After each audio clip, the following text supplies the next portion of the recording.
Moo and welcome to the Pinktron. Good evening, good afternoon, good morning, whatever it is, wherever you are.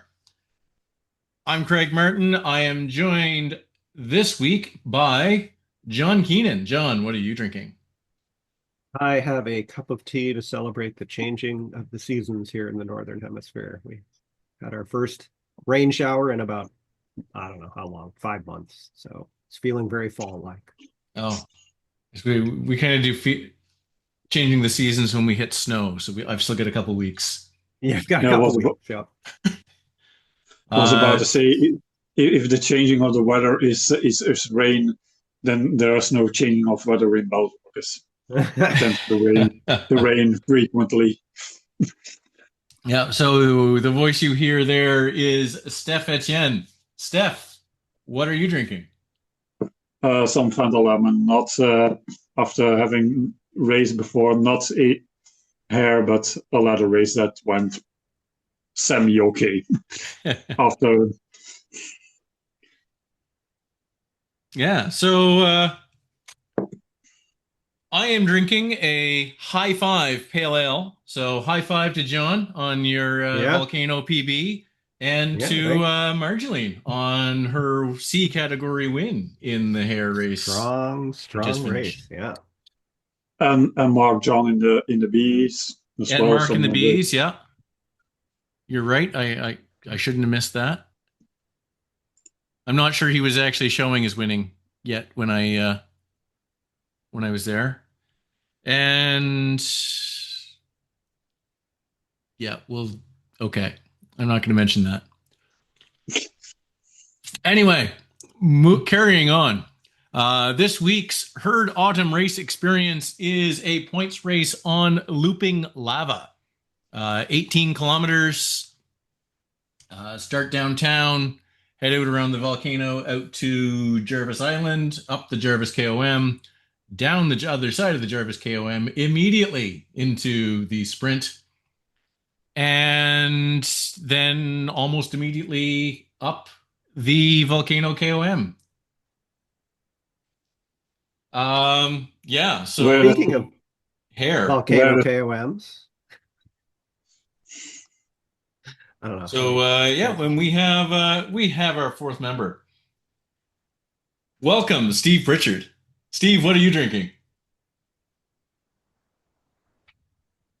Pushing the wrong buttons. Oh, wrong button.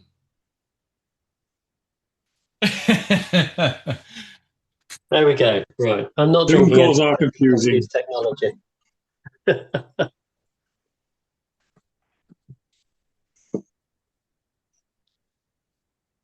Steve, you look like you have a young child. Yes. Yeah. Tiring week. No, I'm not drinking anything. I'm going to sit and do the washing up and join in. Oh, wow. It's a massive spider. Look at that. Um, In a excellent piece of podcasting, excellent, Steve is showing us video of a spider in his house.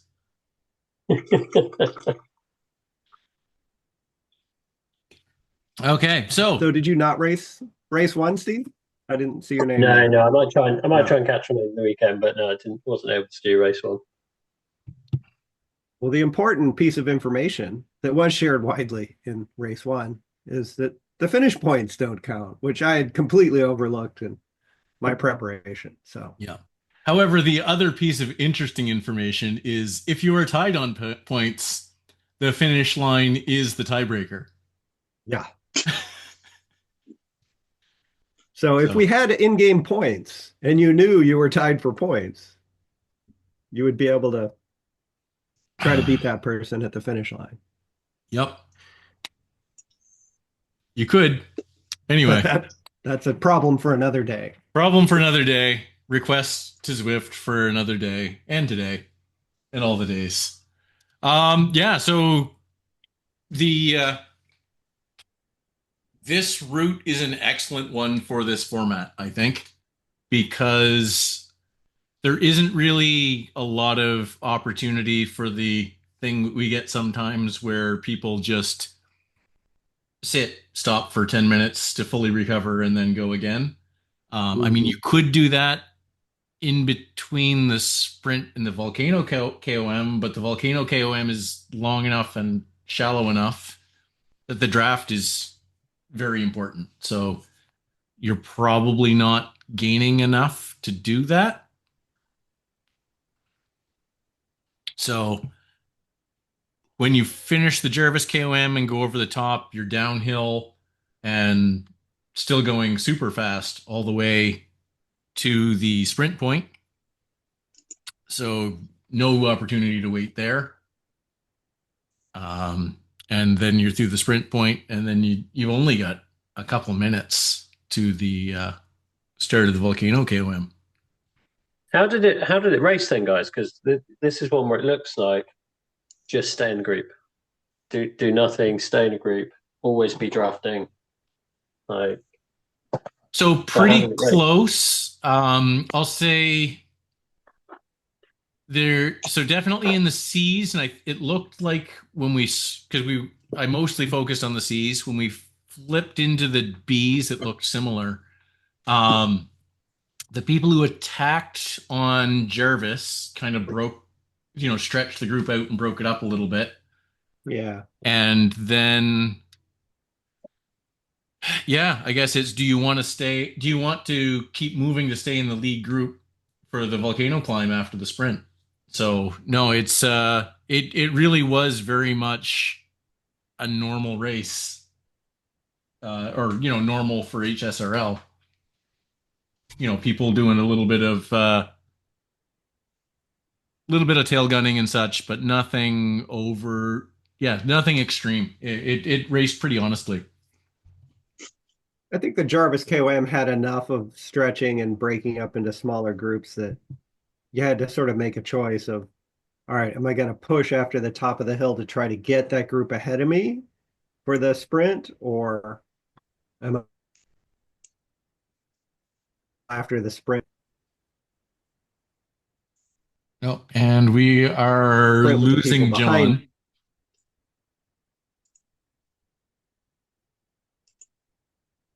Okay, so what I think John was saying is, yeah, there's enough stretch in the Jarvis KOM. You have to decide whether to catch up to the group in front or wait for people behind, because you definitely want a Yeah, group when you hit the sprint. definitely. And I think there was some extreme tail gunning because I think when I saw it, there were two C's, including Steve Luke and I think Stuart Evans, who were probably 10 seconds behind the group when starting because they finished like 6 seconds behind Marlene across the line, but they were 6 seconds faster, so they were technically almost 12 seconds behind Marley when starting the segment, which is, I wouldn't even call that extreme tail gunning in a, that's way off the group, but they were Yeah. able to sprint into the main bunch and, well, Well, so I think it was only Steve Luke that yeah. of that bunch that did the big tail gun that got Well, all the way back. Yeah. well, the Stuart Evans was here with him, but Stuart Evans didn't have the same kick as Steve Luke to make it work and go back, go through the field. Yeah. Like, you're our resident tail gunning expert, and like being 10 seconds back feels almost too far. Yeah. I don't know. I've done it. It requires confidence and very strong legs. It requires a lot of confidence. When I've done that, it has gone wrong before. I think actually it was a hilly reverse, Steve. I know you love that segment. I set my all-time 1 minute best, something, I don't know, something over 7 watts a kilogram, and I just absolutely died and just lost the group after the next sprint on figure eight or whatever it was. Yeah, sometimes you bite off a little more than you can chew. Yeah, it seems odd that they've kind of started behind and then sprinted through. Kind of, I can see the argument on hilly on reverse to start back, sprint to the group, do the hard bit really, really hard, because then you've got the kind of rolling bit at the top where there's less chance that people are going to gap you off the front. There's more advantage of being in the draft. So yeah, it's interesting what you described, that they started back and then sprinted through. So I think Jarvis KOM is similar in that. Like there's that steep ramp at the beginning that you can work your way through the group. Marceline did that as well. So she tail gunned, just not quite so extremely. Um, Work your way up to the front, and then there's actually a little bit of downhill. Yeah. Oh yeah. And fairly flat for a while. And then Yeah. you've got the finishing ramp kick. So it's yeah, no, I think it's pretty the way you would race this for fastest time is not that different than the way you would do hilly reverse, I don't think. Well, I think for all the categories, you were getting caught by the category that started behind you on the volcano. I think the Yes. C's caught the D's right at the beginning of the volcano. There was a group of B's that flew through us somewhere at the beginning, and then I think the A's came in toward the end. Yeah. And I mean, as usual, I'm not sure. I don't think the A's caught the B's, but that's just Yeah, because the yeah, B group is so much bigger, they just go bigger. faster. Yeah. Yeah, the A's were like 5, 6 people, and they were stretched out even after 500 meters when I saw that. And also the front D's stayed away from the front C's by I think 15 seconds or something like that. It was close, but they were ahead of they stayed ahead. To the top of the volcano, anyway. Yeah, to the top. Yeah. After that, it was Good on just them. so some people riding at 4 watts per kilo, some people at 0.0 watts, 0.05 Point four, kilo. yeah. Yeah. Yeah. So no, it's yeah, really good, and I think an excellent course for this format, which has kind of become one race of this format kind of became a tradition of H.A.R.E. So good fun. Yeah, so I don't know if you guys already mentioned, it's that kind of, there really is something for everyone here, isn't there? Like if you're more of a climber, there's a climb, there's a couple of sprints. It's yeah, interesting. Yeah. Well, so I had this discussion on on one of the Discord servers after Marjolaine's promo post, and somebody made a comment about nothing for old guys. And like, what do you mean? There's 2 KOMs and only 1 sprint. But yeah, it's that first KOM especially is a very sprinty KO sprint and draft kind of KOM. So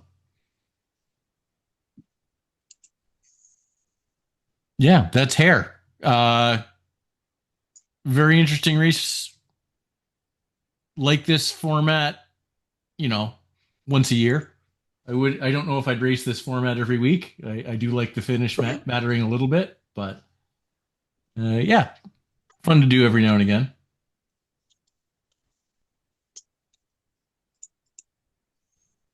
That's interesting, Greg. Sorry, I had to unmute. So that's interesting.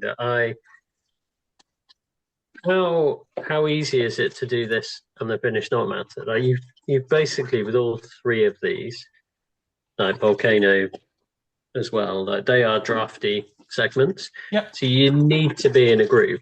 Yes. And generally, that group's at the front. The bigger groups, the faster groups are at the front. The fastest way to score the most points is being at the front of the race. I suppose you could just switch off at the end of the volcano, but yeah, well, you can't. You definitely can. Other than if you're tied on points, the finish line turns into the tiebreaker, which nobody really thought about until the sauce points showed Marceline tied after the volcano. But no, it's I think our the other option would be after the sprint to sit up and wait for the next category. And that's again requires a whole lot of confidence.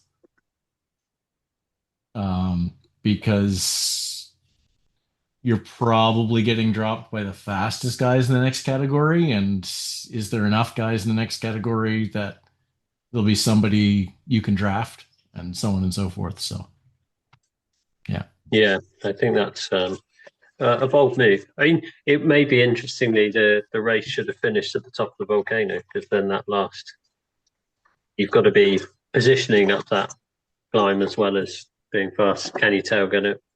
Who knows? Yeah. Anyway, it's an interesting format. Lots of fun. Just something different.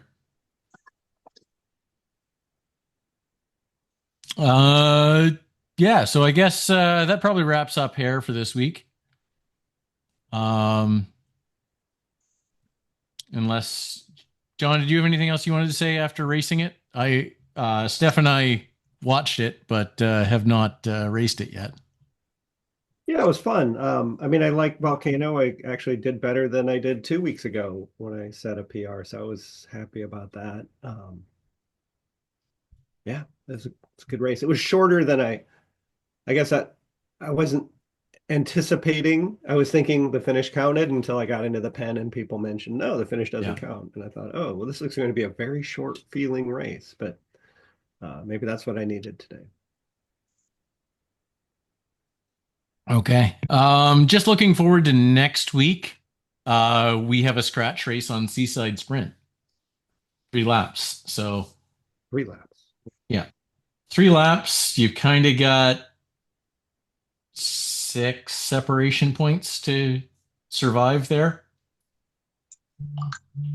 And then that crazy finish. So yeah, that should be a fun one.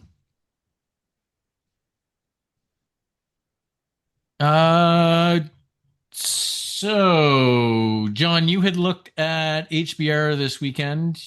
What did you say it was?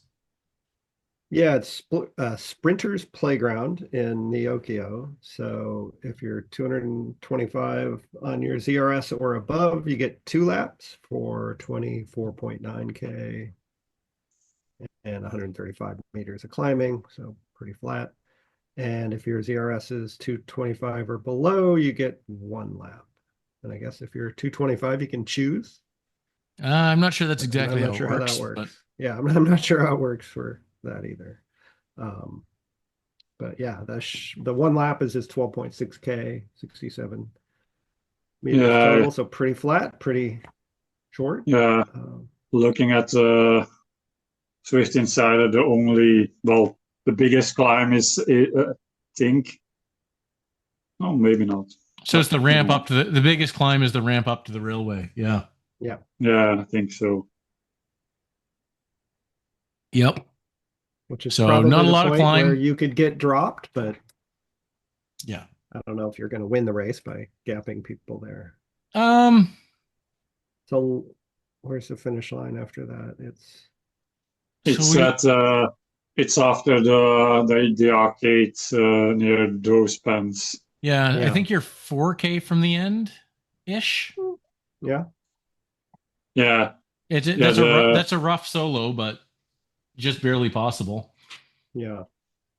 Even 4.5, 5Ks, I think, from the top, because the bottom of you're right. railway is at 7 kilometers and the route is 12.5. So yeah.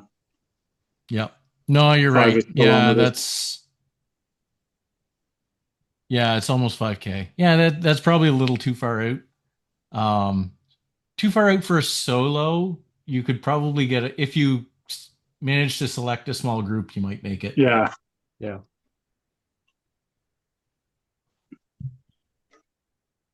Conversely, if you work together with a small group behind, you might be able to catch that front group. Yeah. Thinking way back, I think we managed a 3 or 4 person breakaway, pretty 3 in a ladder race. Okay, it's only a small field of 10, but we managed that attack on that climb sort of accidentally. The group of us got clear, and then we're like, cool, let's go for it. Yeah. Yeah, and it can happen. We did a ladder race on Tempest Fuse, the most flattest route in the game, and I think Ernst and two of their teammates, they didn't even attack, they just rode at certain tempo. A gap got opened and it grew initially to 5-10 seconds, and it grew even more because yeah, can Oh, that's happen pretty interesting. quickly. Do you think one of their teammates opened the gap deliberately, or? I, I I didn't see it at that time. I think it was at the back, but could be.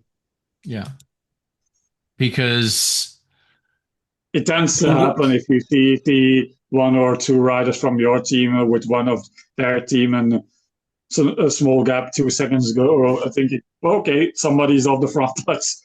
Yeah, I'm not gonna chase. I'm just gonna, even if it's one teammate or one from them and one from us, you let the gap even maybe open, see how it goes. yeah, because the old draft physics from 2020, 2021 kind of time, we used to call it the sticky draft parachute, where somebody would just basically stop, and if it if it that happened during a punch or whatever, all of a sudden people are off the back. Um, I OTR used to remember. do it to us all the time. Yeah, I was trying to remember the team name. Yeah, it was OTR. Yeah. Well, DDC, it was, they were doing that to us before they were OTR when they were still part of DDC. Yeah. So, no, that was, yeah, good fun. But I think the new changes to PD5 or Pack Dynamics 5 or whatever they're calling it exactly now, brings some of that mechanism back, I think. So it's I was just wondering if that's what you thought happened there. Yeah, it could be. I wasn't, because, like I said, it went okay. We're still recovering from had a indoor with a company event with some indoor karting, and bounced off the boarding, and I think I got my ribs slightly bruised. So was taking it easy and had to even there was a gap 4 or 5 seconds. I tried to the first time to bridge it, came close to 1 2 seconds, had to pull back to the group, thinking, well, it stays 5 seconds, I'm gonna try again, then succeeded. And then 2 kilometers later, they weren't even pushing, but I had to just lost the wheel and dropped into the entire field because my form wasn't too good, but the punches were there. It was just a sustained thing, but it was pretty fun. And Ernst got a second place for once, so that was good. That's definitely an Ernst course. Yeah, yeah, because one of there were three guys. I think one of them eventually broke away, and Ernst isn't. He's a watt monster, but didn't have a sprint, so he was expecting the other rider to pass him into the sprint, which didn't happen. Maybe that guy just also was out of power, but yeah, didn't really matter in the points result for the team. We lost semi significantly, but yeah, they chose a course, and it wasn't for that course. We didn't have the best lineup. We didn't really have one or two. If we had one or two sprinters, it maybe would have been different, but we didn't have any of them. So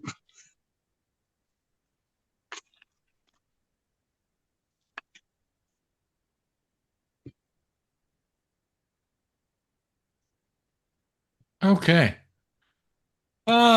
So Stampede Challenge, just for what we've what I've gone with is, and it's possible that we end up changing it a little bit. There's still some discussions about a major week plus long multi-stage event, previously called Herd Club Championships, that we might do, but we're using Flatland Loop for now. So events start this weekend. Flatland Loop is 13.1 kilometers total, 100 meters of elevation, and go. Draft is turned off. Your best time over however many times you want to attempt it over the month, or until we turn it off for something else. So in the namesake Flatland Loop, but in the not so flattish McCurry. It's not as flat as it sounds like it should be. I think I can't remember. Was it one of somebody said it? The land of always uphill somehow. So that's Carrie. That's my wife. Yeah, that's Yeah. what. So she's the one who calls McCurry Islands the land of up. So yeah, she claims that everywhere is climbing in McCurry Islands. Yeah, I don't think there's a standard sea level in McCurry Island. It feels like there like parts of it are you're going downhill and then you're at sea level and then you go uphill and somehow you're still at that level. The only flat section is at the boardwalks in near the coast. I can't remember. It's at Umezi or Akazi. I can't remember which one is which. Yep.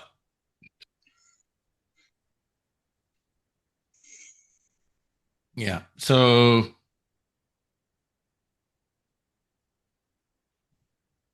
I think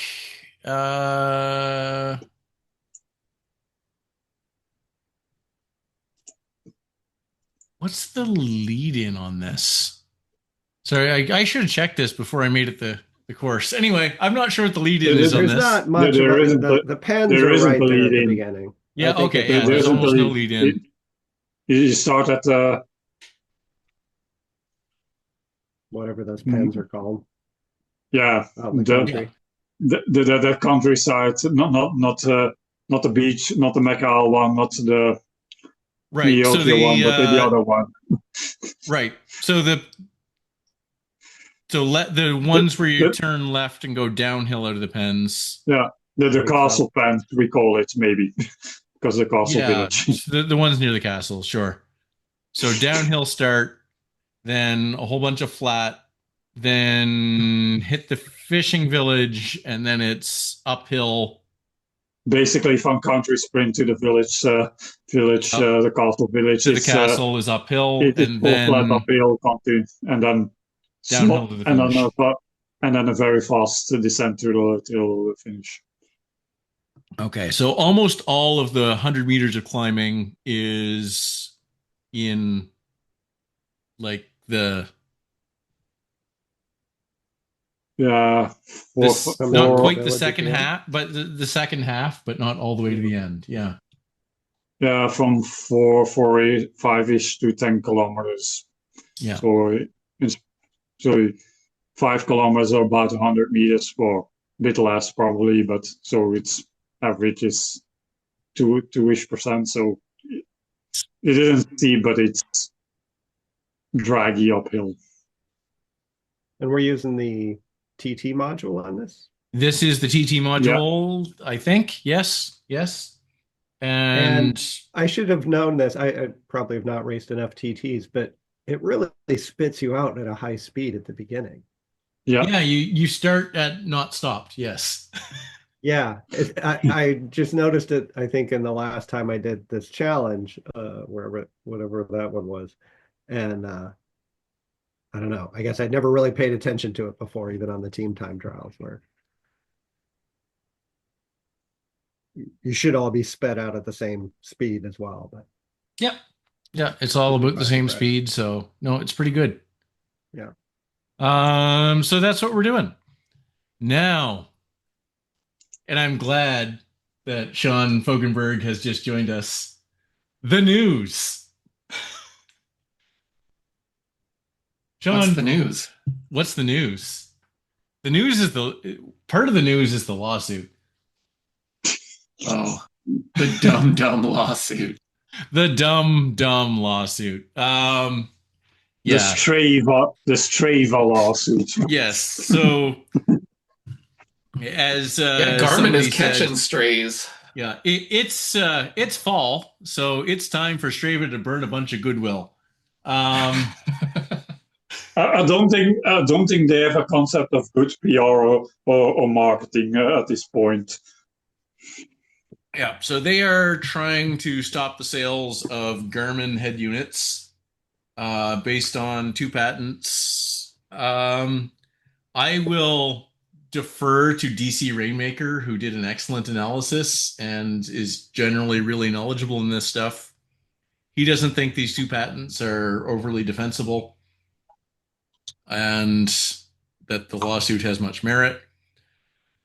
So, yeah, he thinks this is in retaliation for um, Garmin doing to Strava what Strava did to everybody that uses their API on AI model training and data attribution, but it's hard to say.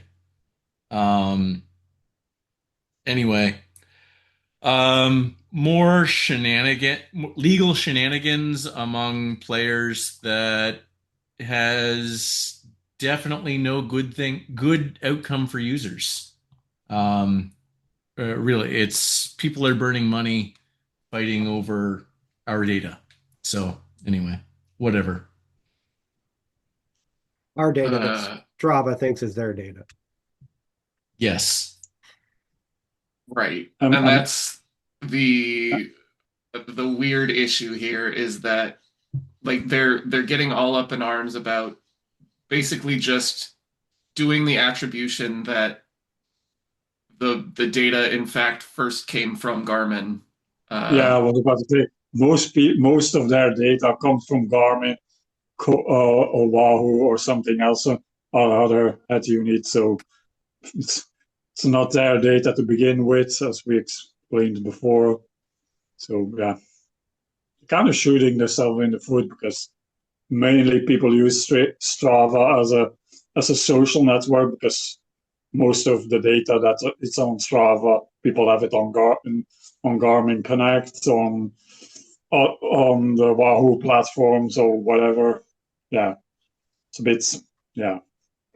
Yeah. So, Sean, I'm interested in your viewpoint on this. I think it's and I didn't even know that Garmin had segments like Strava, so that was a surprise to me, even yeah. though So I own a Garmin. I did know Garmin has segments. I have never used them.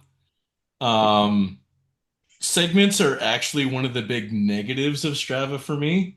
Um, just because of what it makes me do in my writing, especially when they started showing daily leaderboards. Um, I was like, you know what? I know this isn't right. This isn't good training, but I like winning this every day.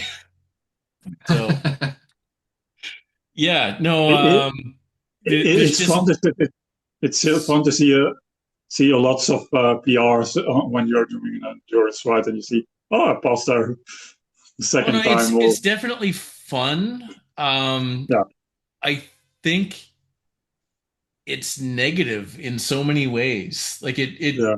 makes people. There's so many things about Strava that make people nuts. I've seen people complaining because people don't give kudos for Zwift rides, and these people give kudos for walking their dog, and they get really upset about this. And I'm like, just stop looking. Um, anyway, but this is one of those. Yeah, Strava seems to have. It seems to be a third-rate training log and analysis platform, and have a a whole lot of the negatives of social media and few of the positives. And I originally signed up for Strava only because Ottawa had subscribed to Strava for cities for the information for bike path decisions and such. Oh, And right, that was the right. only reason I Huh. signed up for Strava. I think several municipalities have done that. They're like, hey, we're Yeah. gonna we're gonna buy this data. I assume they're buying it Yeah. and So, saying, and I said, oh, if that's the data, like I want, I use these things a you want to lot. vote? I want mine included. So Yeah. that's when I created my Strava account. Um, and that would have been, oh, I don't know, probably 2014, 2015-ish. And Uh, and you still have it 10 years later. I Do you do. feel like you've gotten any value out of it? No. No. So do you, I mean, personally, I still like it for leaderboards for Zwift things. Yeah. Uh, so being able to go back and look at, okay, what all the people that I'm following, how do they do on this? Like when we used to go over the Climber's Gambit expected times, it was, Yep. Mm. okay, I've got a good Yeah, sense of what the times are going to be yeah, because I know what level these riders are at and whether this was done in like a Climber's Gambit versus a race. Yep. And do the But leaderboards yeah. are they temporal? Do they like sort of do you fall off after 3 months or no, something? And No, no. all It's time. it just gives you your all-time best. You Well, can filter. You can You filter can okay, okay, filter, leaderboards. yes. okay. yeah, Yeah, I mainly use Strava as well, social. So because I started following, like in Zwift, a bunch of hurt people, and sometimes with other ladder teammates, and some people like one of my. I'm not with the squirrels anymore, but somebody who's in the squirrels, he does a lot of old access, so bigger rides, so 200 plus rides. So it's always fun to see what his adventures are as a thing. But yeah, sometimes it is a bit crazy with the kudos. Sometimes there's a period and I give kudos to go through my timeline, give kudos, and that not. They had for a hot minute, they had on the website a give kudos to all, so it gave kudos to a certain amount of activities you didn't have before, and now it's gone. It was there for a hot minute, and now it's gone. So I don't know why, but more. the one thing I thought it would do that I thought Strava would give me was if I forgot to record an activity and I did it with someone else, I thought, oh, well, why don't you share your activity with me? It'll have timestamps on it, right? When we started and when we stopped. And then it can grab all my heart rate data, but I don't think it does any of that. So No. that would be a nice functionality to be able like, oh, I missed this workout. Can we add the workout back in and actually use it to calculate all the things that get Yeah. calculated? So I've done that before, but you have to manually download the workout and then upload it as you can upload it and disregard the heart rate and just use that. Or disregard heart rate and power if the original file has power. Um, Okay. so yeah, there are ways to do that, but you can't just do it from, they have to download it from, but they can download it from their head unit, Garmin Connect, intervals, or anywhere else. It's not really something Mm-hmm. Strava gives you. Um, Yeah, that's I'd say there are a couple positives from Strava. It is kind of fun to see how fast other people have done a segment, especially, especially climbs, and just give it a go.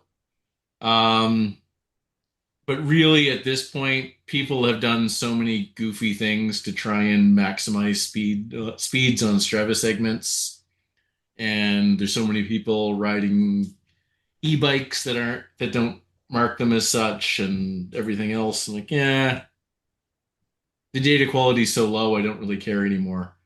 So to me, it's a big step down from intervals or training peaks for anything real training log wise. Um, it's Yeah, the only thing is the social. I've used it to link up with somebody I rode with, that I just met on the road. Like, Mm. I send them a message, but that's that's the only thing it's good at. Yeah, yeah, yes and no. I do like the segments, not in the sense like you said. I don't compare myself to the top or other people, but it's sometimes if there's a climb or something that you do regularly, you can use it basically as a Zwift climb as a benchmark to see where you're at for a certain power output or efforts. If you know there's like a 5 minute climb, how well you do in power wise or tempo wise on that climb during the year. So I found it interesting in that sense mainly also, but that's more of a personal progression than comparing myself to my friends or whoever is on the segment. Like, because like Greg said, uh, it's it's highly contested that sometimes uh, sec, efforts aren't really legit in a sense. But yeah,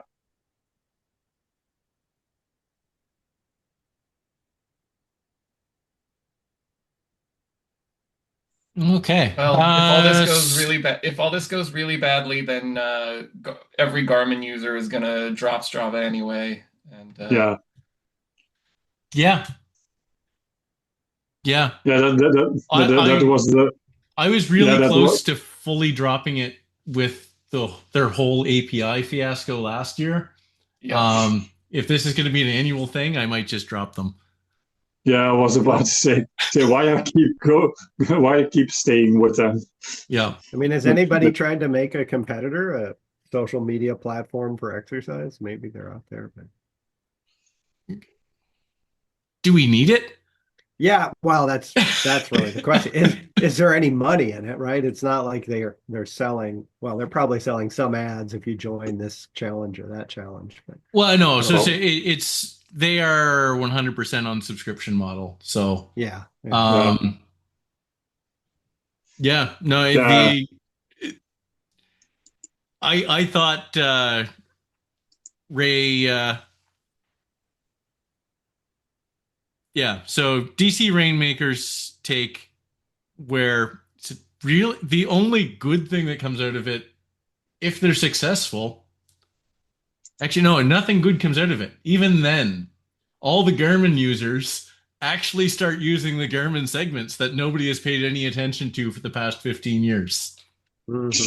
Um, So basically, Strava is now opening a can of worms to saying that the Garmin segments infringe on their segments, while nobody really was paying attention to the Garmin segments anyway. Even the Garmin users, so they put a spotlight on a topic that the Garmin user base wasn't using anyway. So no. And say, yeah, the Garmin segments were around basically at the same time as the Strava segments. Like and they coexisted for 10 plus years. Anyway, it's a hard defense right now for them. Um, yeah. Also in the news, what do we got? We've got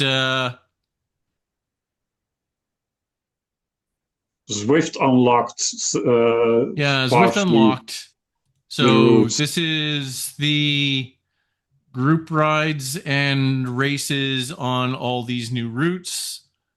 This doesn't actually start until next week, when we Yeah. get Tropic Run on McCurry Islands and Dundash in Scotland. Tropic Rush is for the long ride group rides, and Dundash is for the short ride and race. Yeah. Some Cool. new routes, and I see, like I said in the pre-chat, because I'm a ladder racer, all the short looked at the short all the short routes. They're gonna be in the. I can see them quickly getting into the ladder rotation implemented within, because they're they're nice and punchy with a hill climb finish. So yeah, and from stage 5 and 4 and 5 from last week of October and the first week of November aren't the details aren't announced, but they look uh, like we discussed. It's the new routes on with the new New York expansion. So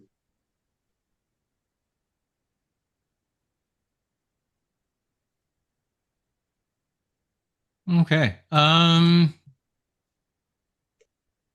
don't think I have anything else really big in the news other than this week's is it big weekend, whatever it is, which appears to be some pro-led banded rides and a sale on the Zwift Ride and Kicker Core 2 combo. I will bring up one other thing that is just, hey Zwift, why are you so dumb about the way you do these things? So I'm sure that if you've been riding around with any of the Pacer bots, you have seen the My Canyon advertisements essentially. Uh, Yeah. I forget what it is that there's. Oh yeah, like there's something that they keep saying every 5 minutes about, like, oh, get this new, like, ride your way with My Canyon, blah blah blah. Uh, and they're really cool looking. I'm not gonna lie, like there's some really awesome looking paint jobs for this bike that literally all of us have already bought with our drops, and I'm sure many of us have already upgraded. Uh, and rather than just getting a paint job for the bike that you already have, you have to buy a new bike and upgrade it, which, oh, like, it keeps retention in the game. So basically, that's their point. Buy a new bike and upgrade and ride it more to upgrade it. yeah. But the downside of that is that most people will never upgrade these bikes because if they've already got the fully upgraded version of the thing. Yeah. Unless it's just like, well, I really like the way this looks and I'll ride it around, but that's not most of the people who care about going fast on a thing. Right? Anyway, It's not. Just and weird. Yeah, Sean, you weren't here last week. I complained about this last week. Did you? Yeah. Yeah. It's so dumb. The way they implemented this was dumb.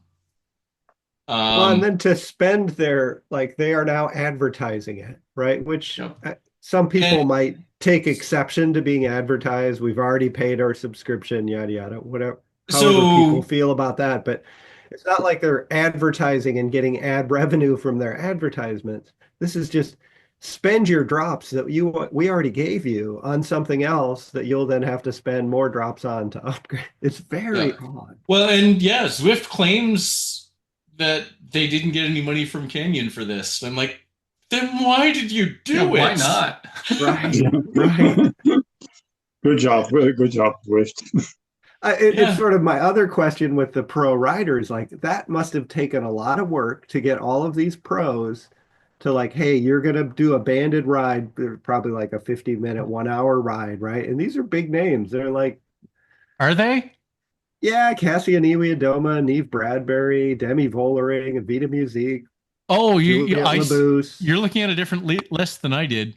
Oh, Yeah. I don't know the men that well. There's some big names, both triathlon, also triathletes like Sam Laidlow, well, Lionel Sanders. Yeah. No. So So there I were mean a that's couple a big lot of names for work, sure, but I was right? like, yeah, they've had I'm bigger names do assuming stuff before. Zwift is paying them for their time. And it sort of makes me think, what's their business case? Like, are they really getting more people in? Does this get excitement put together? Like, and then who's riding these? Because I'm not particularly drawn to getting up at 1 a.m. my time to ride with someone, but maybe I'll do one of them. It's just Yeah, it seems they're like for a lot Europe of work. times. Yeah. I'm guessing that these are people that they already had relationships with, and Sure, sure. this might be the price of a free subscription for them. I don't think there's a whole lot more than that in this. Okay. They're leading one ride. Yeah, but you've still got Yeah. to organize it and make Yeah. sure they're online and whatever. Yeah. Just looking through the comments of the My Canyon things, it is funny for it's a list of like what a stupid way to implement this. This is the dumbest way to implement this. Who at Zwift keeps coming up with these ideas that people don't want. Yeah, no, Yeah. it's yeah, if man, they're between that and actually it might even be some of the same syndrome here.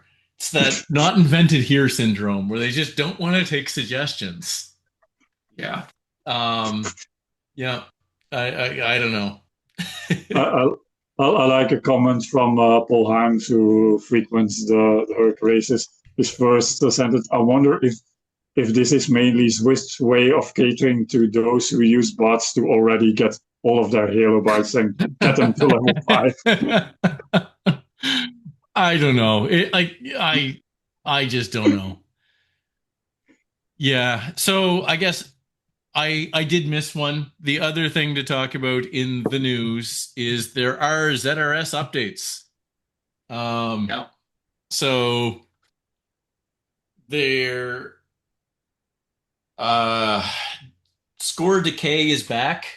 Um, they've done several dumb things with it, but they claim that after the community on forums.zwift.com yelled at them a lot, they're making some changes.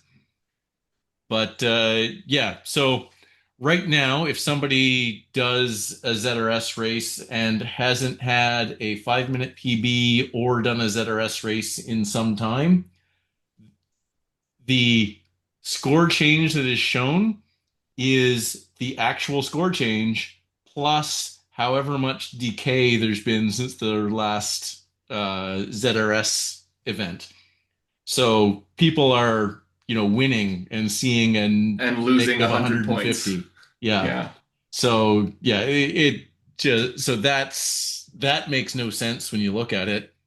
Yeah, and as we discussed with our capacity to Philo doesn't really have that. People can be inactive for months, and it tries to figure it out based on their actual performance or versus what they did a couple of months ago. So I don't know why the ZRS decay is needed in such a way, but yeah. So I do think that it could be implemented well, as with all of the things with ZRS that we've talked about many times. Like It could. if done well. So if it was really just it increases the uh, uncertainty around your estimate of. So there's in this like model, you have an estimate of how good you are, and then some uncertainty around how good you are Yep. around that estimate. But what actually often gets shown is that estimate minus some amount of uncertainty. And that's even that part, like, why is that what they show rather than the estimate itself? That, Oh, but the decay part, like, if it's just increasing uncertainty, then it would mean that you are able to change your to increase your ZRS much faster than you would have otherwise. But from what I've seen, they actually might be implementing it in both ways, so that like your actual thing goes, your estimate goes down as well. I Uh, can't even tell what they're doing. yeah. Whatever they're doing, it's not working. So from And it sounds like Velo what is they're really good. the way that they are justifying it is that like, well, it's not fun if you come back and you haven't been racing in a while, so we want you to win the first couple of times. That's like, why? No, Why though? Well, that doesn't make sense. No. exactly. No, I don't get it. I am very much on if this is what you're doing with open skill, Velo's pretty good already. Just use Velo. It's yeah, this is what my rant on not invented here syndrome. Um you yeah, you absolutely could create a decent system out of open skill, but Velo's already really good. Yeah. I don't Uh, think the effort to do it is necessary. I don't think Zwift is going to put the effort in. yeah, that's the problem. I had It, hope, but it doesn't look like it now. yeah, like you said, it's not. Maybe the effort isn't needed, but like also like I said, Swift implemented, but they're not doing their effort to make something out of it, like Velo. So it's a half-assed attempt at a racing scoring race results for a scoring system, and you have a better system that's already working. So And not just even more importantly is even if the open skill model is better, like even if they got it working perfectly and it is better and tracks things better, which is possible. Sure. Even in that situation, if they have it where it is a global model and Velo splits out flat, hilly, and mountain stages, Yep. and rolling and whatever, uh, then Velo will always outperform yeah, uh, ZRS. Like, yeah, Yeah. so yeah, unless they implement it to be terrain aware, uh, there's like, and the idea that that's going to be one, like that's at this pace of development years down the line. Well, and like I said, that's the complaint is at this pace of development. Right. like, When they like I first said, rolled it out, Sean, you were hopeful. I kind of looked at Yeah. it like, maybe. And yeah, if they make changes once every 4 months, they're never going to get like there. like I joked last week, if they're going with this pace, ZRS will be complete in 10 years' time. Yeah. At this point, Yeah. Well, and the other piece, Sean, is I look at, um, and I can't remember whether they use True Skill or Open Skill, but I look at my Rocket League, which I don't play a lot, but I play a little bit. And every time there's a new season, it takes 10 matches before they're confident enough in a score to show it to me. Yep. 10 races is a lot when you start looking at Zwift. That could be And 3 months. yeah, that's a lot for there's some people that do 10 races a week. Yeah. But that's not very many users on Zwift. So yeah, I Even don't even a lot of us who feel like we race a lot is yeah. probably 2 or 3 races a week. And Yes. like so that's so that's still 3 to that's a 5 weeks. Yep. yeah. Yeah, because I'm usually so right now I feel like I'm racing a ton. And it's ZRL. Our ladder team has devolved to one every other week to stay out of zombie. and hair, and that's it. And it feels like I'm over racing by a ton. Yeah. Well, and then what happens when life intervenes and you get Yeah. sick or you go No, on it's vacation just, or you have a work trip or whatever? Yeah. and even if you are racing more than that, it just means your races are lower quality and all of that, right? So Yeah. if you Yeah, then start and racing, training more, racing less, all of a sudden your performance goes up, but it's hard to track because it's only through a couple races. And yeah, anyway, I don't and know. and the and the problem now with like it's only scratch races, so it's only for certain people. Maybe they do frequent races, but it might be that if it's only 1 or 2 races per month or per 2 months, that has an effect on the ZRS because the other ones are point races, ladder races, whatever. Oh, ZRL. but Time trial.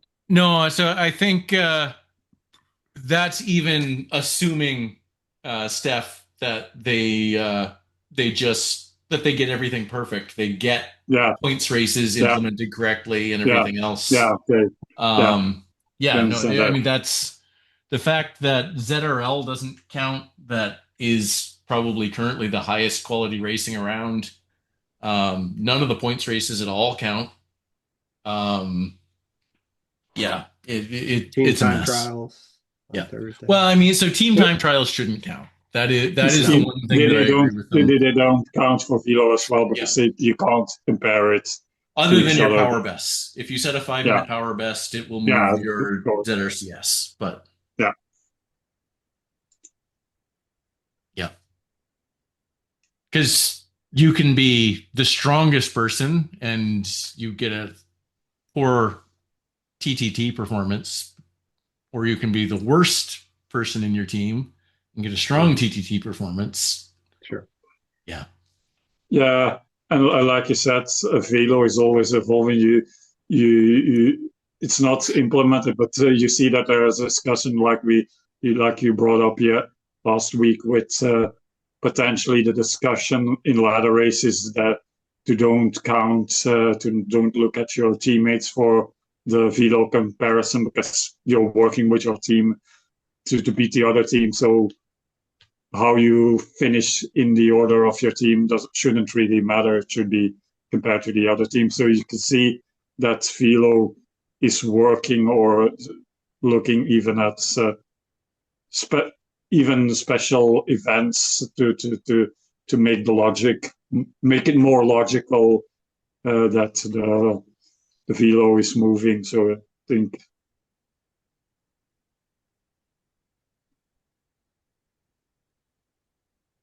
Yep.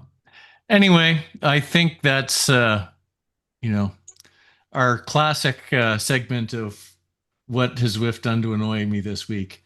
Um, Anyway, uh, anybody have anything else they want to throw out around the horn? All good. Well, so thank you to John Keenan. Thank you to Steph Etienne. Thank you to Steve Pritchard, who left us to do other things a few minutes ago. Thank you to Sean Fogenberg. I'm Craig Martin. Moo and good night.